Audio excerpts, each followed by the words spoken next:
Assalamualaikum warahmatullahi wabarakatuh.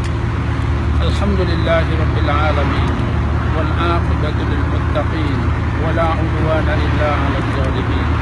Asyhadu an la ilaha illallah wahdahu la syarika lah wa asyhadu anna Muhammadan abduhu wa rasuluh. Allahumma shalli wa sallim wa barik ala sayyidina Muhammadin wa ala alihi wa ashabihi wa man tabi'ahu bi ihsanin ila yaumiddin.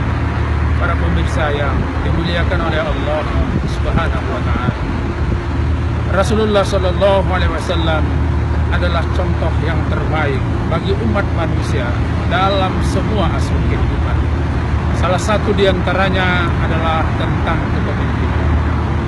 Para pemirsa, ketika Muhammad sallallahu alaihi wasallam merenungkan nasib dan persoalan masyarakatnya, beliau dituntun oleh Allah dan nuraninya untuk melakukan tahannus di gunung Jabal Nur, berdialog dengan Tuhan tentang berbagai persoalan yang dihadapi oleh masyarakat yang dihadapi, tentang berbagai masalah yang dihadapi oleh masyarakat di sekitarnya. Tahannus beliau menghasilkan komunikasi yang demikian aktif kepada Allah Subhanahu wa taala yang senantiasa kita pahami sebagai turunnya ayat pertama di Gua Hira, Iqra.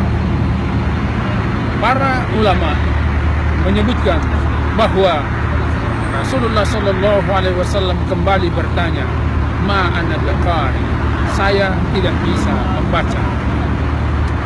Kalimat Rasulullah ini tentulah tidak bisa kita pahami dalam arti letterlek saja bahwa Rasulullah tidak dapat membaca, melainkan Rasulullah mengkonfirmasi kepada Allah sebagai sumber dari wahyu itu dengan apa harus membaca. Bagaimana sesuatu harus dibaca, bagaimana persoalan umat harus dibaca, bagaimana persoalan dan pembangunan masyarakat harus dilakukan. Dan ternyata batin yang suci ini yang telah memperoleh tazkiyah atau tazkiyatun nafs langsung memperoleh jawaban dari Allah Subhanahu wa taala.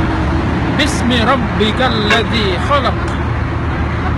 Bacalah segala sesuatunya dengan nama Tuhan, dengan melihat bagaimana Tuhanmu memberi petunjuk, memberi tuntunan agar kamu membaca semua persoalan ini dengan benar.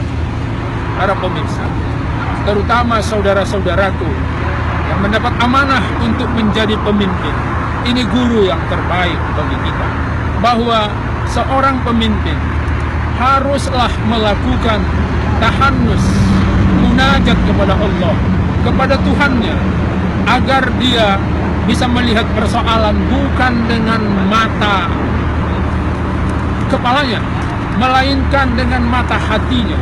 Karena mata batin itulah biasanya yang memberikan respon, yang memberikan petunjuk, memberikan data-data yang lengkap untuk dia mengambil kesimpulan bagaimana harus memberi solusi bagi persoalan-persoalan yang dihadapi oleh masyarakat.